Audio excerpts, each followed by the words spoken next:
be alone. It's okay to be alone. Some people get freaked out when they're alone. It's okay to be alone. It's okay. It's okay to be alone. There's no big deal. Enjoy it.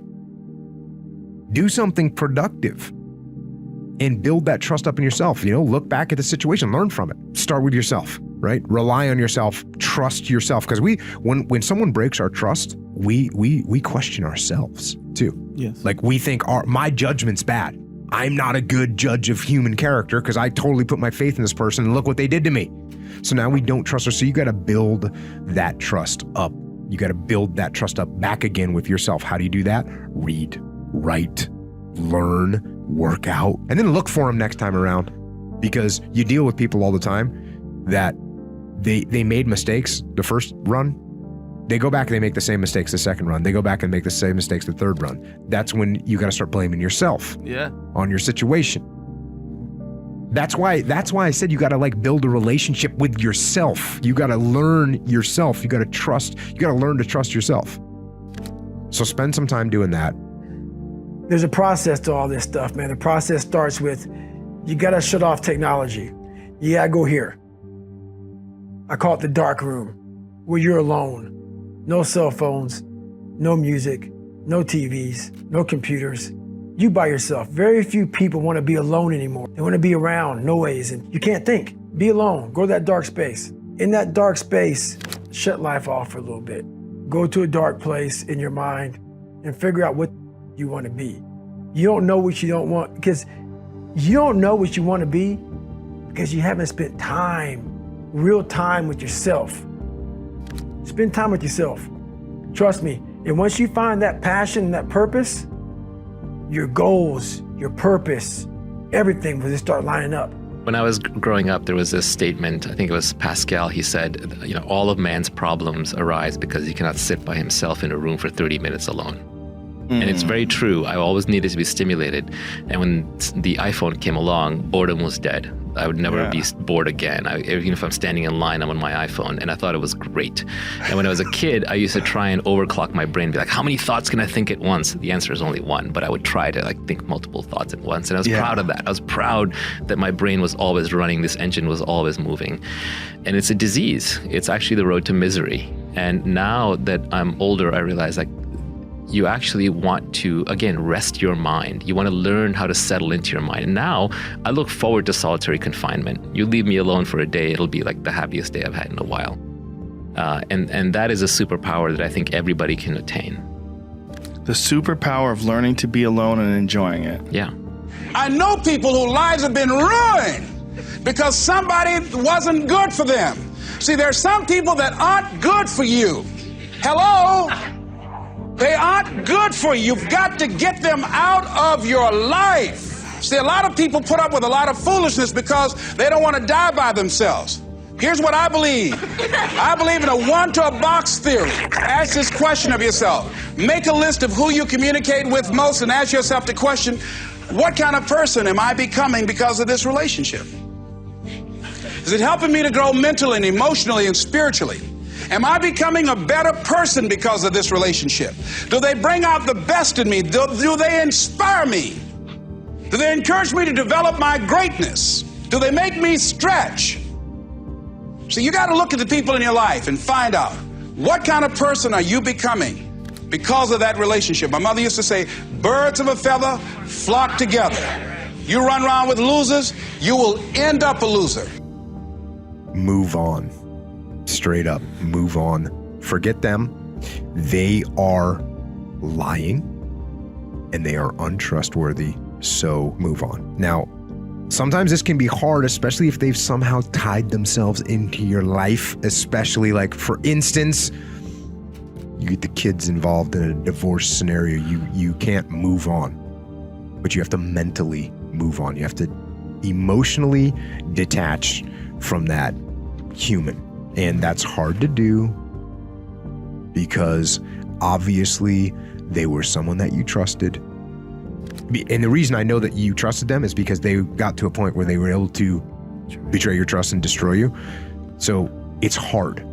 But the fact that you trusted them, the fact that you had that relationship, that's even more reason to walk away. It's even more reason to move on. You got to see them for what they are. That person is not who you thought they were.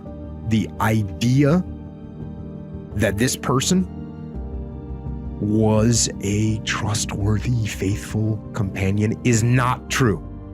It is not true. That person does not exist. They didn't exist and they don't exist. It was in your head. It was in your head that this person was trustworthy and they were everything you wanted them to be and they were a faithful companion. That is a lie. They are not that person. They've proved it by their actions. So move on, and at the risk of sounding callous, get over it. Do not dwell on what it was. And don't dwell on what it could have been. You hear when guys go through bad breakups? Don't dwell on that. Deal with what it is right now, what that person is. Deal with reality, accept reality, and be thankful for reality.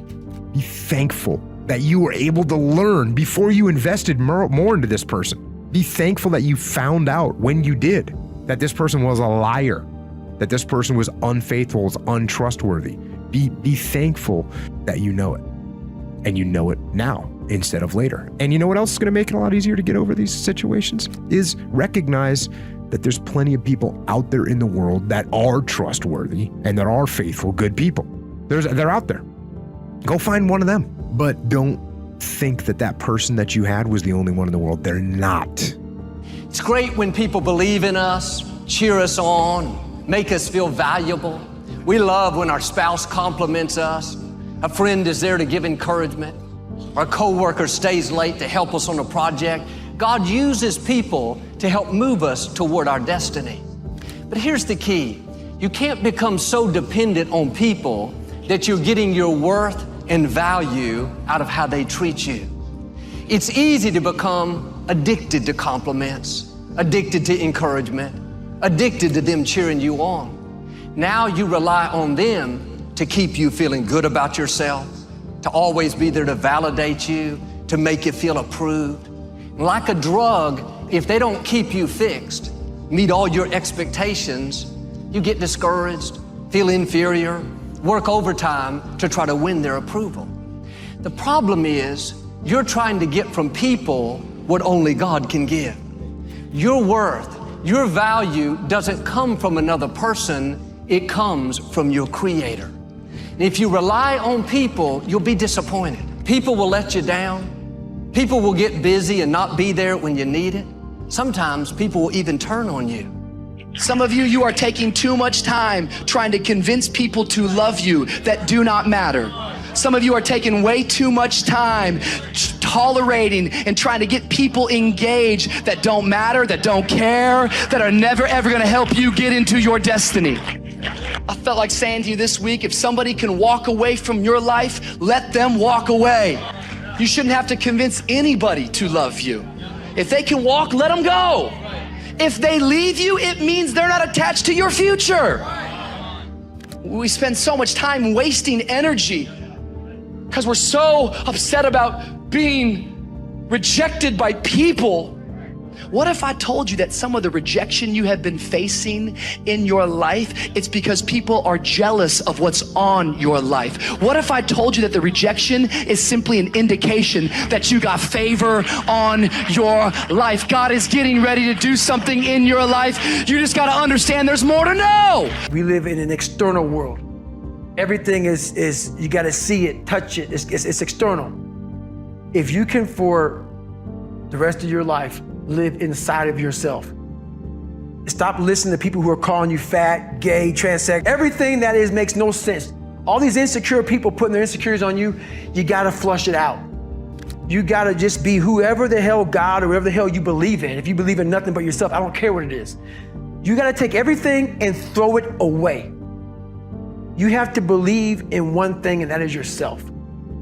And I'm not saying don't believe in God or what you believe in, but right now, for you to find greatness in yourself, you're not gonna find it by looking in a book or by even hearing me. I may give you the spark, but you've got to go inside yourself to find it. And that means you gotta be quiet. Go in a room, stop talking, search your soul, search your mind, search your abilities, and you'll find it. But if you're not looking for it, you won't find it. So you gotta go start your journey. And the journey starts with you finding, why the hell am I here on this planet Earth? Why am I here? And if you don't know that, you will live the rest of your life searching, always asking the question, why?